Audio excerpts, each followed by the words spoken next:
চট্টগ্রামের বাঁশখালীর গন্ডামারা সমুদ্রের নোনা হাওয়া আর সবুজের মিতালিতে ঘেরা এক জনপদ। সেই গ্রামেরই এক সাধারণ পরিবারে জন্ম নিয়েছিল লিয়াকত আলী। ছোট্ট জীবন, বড় দুঃখ। মাত্র ৬ বছর বয়সে হারালেন মা, কিছুদিন পর বাবাও। শৈশবের খেলাঘর ভেঙে পড়ল হঠাৎই। অভাব তাকে থামাতে পারেনি। বুকের ভেতর জমে উঠেছিল এক অদম্য ইচ্ছা, মানুষের পাশে দাঁড়ানোর ইচ্ছা। কৈশোর পেরিয়ে রাজনীতির মাঠে নামলেন তিনি। অন্যায় দেখলে প্রতিবাদ, কষ্ট দেখলে সহানুভূতি। এভাবেই ধীরে ধীরে হয়ে উঠলেন মানুষের আপনজন।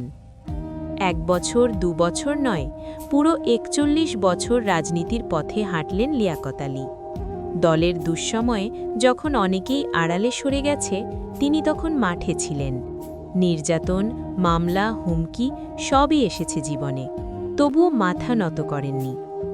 গন্ডামারার মানুষ তাকে ভালোবেসেছে। সেই ভালোবাসার শক্তিতেই তিনি ৩বার সফল চেয়ারম্যান নির্বাচিত হলেন। গ্রামের রাস্তাঘাট, মানুষের সুখ দুঃখ সবকিছুর সঙ্গে জড়িয়ে গেল তার নাম। সময়ের সাথে দলের সুসময় এলো। সবাই ভাবল, এত বছরের ত্যাগ আর অভিজ্ঞতার স্বীকৃতি এবার নিশ্চয়ই মিলবে। কারণ দল থেকে নমিনেশন পাওয়ার যোগ্যতা, ত্যাগ আর জনপ্রিয়তায় লিয়াকত আলীর নামই ছিল সবচেয়ে উজ্জ্বল। কিন্তু রাজনীতির বাস্তবতা কখনো কখনো নির্মম হয়। দল নমিনেশন দিল না। বাঁশখালীর মানুষ বিস্মিত হল, কষ্ট পেল। গ্রামের চায়ের দোকান থেকে হাটের আড্ডা, সবখানে একটাই কথা, এই মানুষটাকে কেন বঞ্চিত করা হলো? মানুষ নিজেই তাকে বলল, লিয়াকত ভাই, আপনি ইলেকশন করুন, আমরা আছি। মানুষের ডাকে সাড়া দিলেন তিনি। দলের প্রার্থী নয়, স্বতন্ত্র প্রার্থী হিসেবে দাঁড়ালেন বাঁশখালীর নির্বাচনে। প্রতীক পেলেন ফুটবল মার্কা। নতুন লড়াই শুরু হল।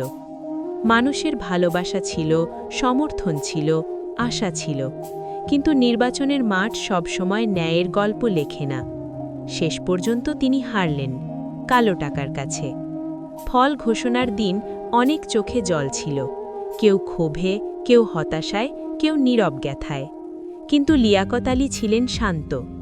সন্ধ্যায় সমুদ্রতীরে দাঁড়িয়ে ঢেউয়ের দিকে তাকিয়ে তিনি ধীরে বললেন, জয় পরাজয় রাজনীতির অংশ, মানুষের ভালোবাসা হারায়নি, এটাই আমার সবচেয়ে বড় জয়। সমুদ্রের হাওয়া বয়ে গেল, সূর্য ডুবল, কিন্তু তার গল্প ডুবল না। কারণ কিছু মানুষ পদে নয়, সংগ্রাম আর সততায় অমর হয়। লিয়াকত আলী তেমনই এক নাম, দুঃসময়ের মানুষ, মানুষের মানুষ।